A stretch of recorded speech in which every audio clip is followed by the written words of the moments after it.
A Little History of the World by E.H. Gombrich, Chapter 11, The Great Teacher of a Great People. When I was a schoolboy, China was to us, as it were, at the other end of the world. At most, we had seen the odd picture on a teacup or a vase. So we imagined a country of stiff little men with long plates down their backs, and artful gardens full of humpbacked bridges, and little turrets hung with tinkling bells. Of course, there never was such a fairyland, although it is true that for more than 200 years, until 1912, Chinese men were made to wear their hair plaited in a pigtail, and that we first learnt about them through delicate objects of porcelain and ivory made by skilled craftsmen. From their palace in the capital, the emperors had ruled over China for more than 1,000 years. The fabled emperors of China who called themselves the Son of Heaven, just as the Egyptian pharaoh called himself Son of the Sun. But at the time I am going to talk about, around 2,500 years ago, all this was yet to come, though China was already a vast and ancient kingdom. In its fields many millions of hard-working peasants grew rice and other crops, while the townspeople strolled through the streets in sumptuous silken gowns. Over all these people a king ruled, and beneath him many princes who governed the many provinces of this immense country, which was larger than Egypt and larger than Assyria and Babylon put together. But soon these princes had become so mighty that the king could no longer command their obedience. They were constantly at war with each other, the big provinces gobbling up the smaller ones, and because the empire was so vast that in all its corners the Chinese spoke different languages, it would probably have fallen apart altogether they would probably have fallen apart altogether had they not had one thing in common. This was their script. But wait a minute, you say. If they all spoke different languages, how could using the same script make any difference? Well, Chinese writing is special. You can read and understand it even if you don't know a single word of the spoken language. That must be magic. No, absolutely not. It is really quite simple. Instead of writing words, you write things. If you want to write sun, you make a picture like this. That's basically a square with a line 3/4 of the way through it.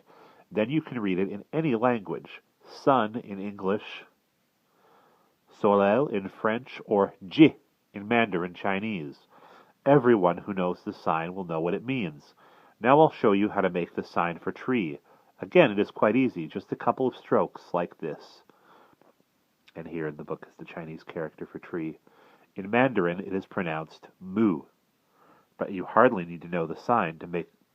But you hardly need know the sign to guess it is a tree. All right, you say.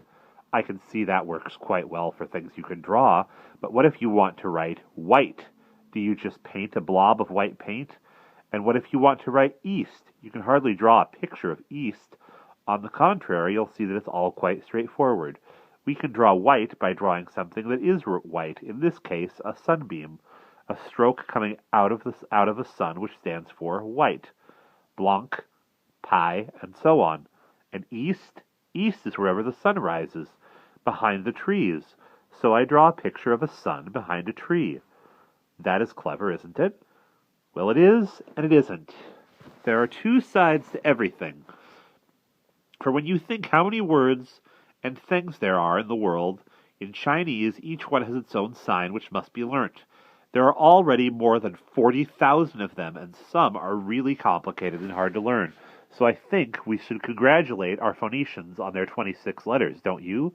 However, the Chinese have been writing like this for many thousands of years, and their signs are read in many parts of Asia, even where no Chinese is spoken. And this meant that the thoughts and principles of the great men of China were able to spread quickly and influence many people. Now, at the same time as the Buddha was seeking to relieve men's suffering in India, as you remember that was around 500 BC, there was in China another great man who was also trying to make people happy through his teachings. And yet he was as different from the Buddha as he could possibly be. He wasn't a wealthy nobleman's son, but came from a family that had fallen on hard times. He didn't become a hermit, but an advisor and a teacher. Rather than helping individuals not to want things and therefore not to suffer, what mattered most to Confucius was that everyone should live peacefully together, parents with their children and rulers with their subjects. That was his goal, to teach the right way of living together.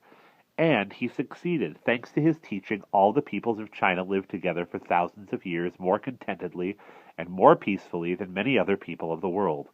So I am sure you will be interested in the teachings of Confucius, or Kung Fu Tzu, as he was called in Chinese.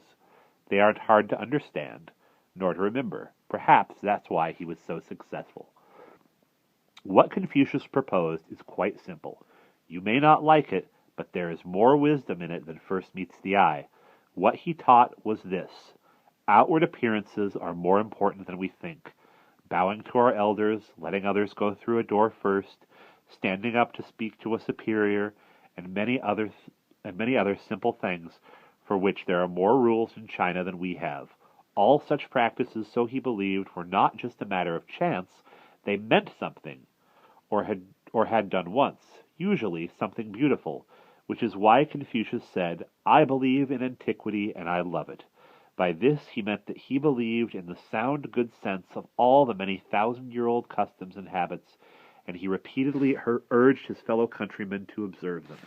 He thought that everything in life ran more smoothly if people did, almost by itself as it were, without the need to think too hard about it. Of course, such behavior does not make people good, but it helps them stay good. For Confucius had a very good opinion of humanity.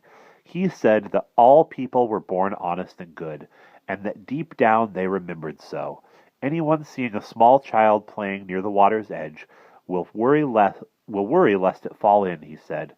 Concern for our fellow human beings and sympathy for the misfortunes of others are inborn sentiments. All we need to do is make sure we do not lose them, and that, said Confucius, is why we have families.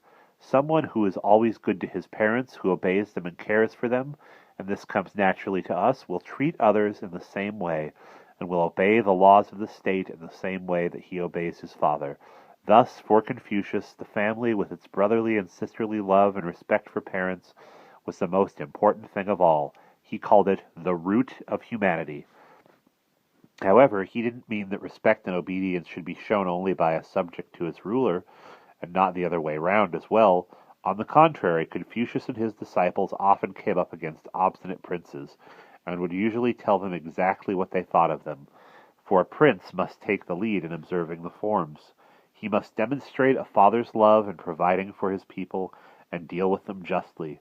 If he neglects to do so and brings suffering on his subjects, then it serves him right if they rise up and overthrow him. So taught Confucius and his followers, for a prince's first duty was to be an example to all who lived in his kingdom. It may seem to you that what Confucius taught was obvious, but that was exactly his intention. He wanted to teach something that everyone would find easy to grasp, because it was so just and fair. Then living together would become much easier. I have already told you that he succeeded, and thanks to his teachings, that enormous empire, with all its provinces, was saved from falling apart. But you mustn't think that in China there weren't other people more like Buddha, for whom what mattered was not living together and bowing to one another, but the great mysteries of the world. A wise man of this sort lived in China at about the same time as Confucius. His name was Lao Tzu. He is said to have been an official who became tired of the way people lived at court, so he gave up his job and wandered off into the lonely mountains at the frontier of China to be a hermit. A simple border guard at a frontier pass asked him to set down his thoughts in writing before leaving the world of men, and this Lao Tzu did. But whether the border guard could make head or tail of them, I do not know, for they are very mysterious and hard to grasp. Their meaning is roughly this: in all the world, in wind and rain, in plants and animals, in the passage from day to night, in the movements of the stars, everything acts in accordance with one great law. This he called the Tao, which means the way or path. Only man in his restless striving, in his many plans and projects, even in his prayers and sacrifices, resists, as it were, this law, obstructs his path, and prevents its fulfillment. Therefore, the one thing we must do, said Lao Tzu, is do nothing. Be within ourselves, neither look nor listen to anything around us, have no wishes or opinions, Only when a person has become like a tree or a flower empty of all will or purpose will he begin to feel the Tao, that great universal law which makes the heavens turn and brings the spring, begin to work within him. The teachings, as you see, this teaching, as you see, is hard to grasp and harder still to follow. Perhaps in the solitude of the distant mountains, Lao Tzu was able to take doing nothing as far as the law began to work within him in the way he described. But maybe it is just as well that it was Confucius and not Lao Tzu who became the great teacher of his people. What do you think? And that's the end of chapter 11.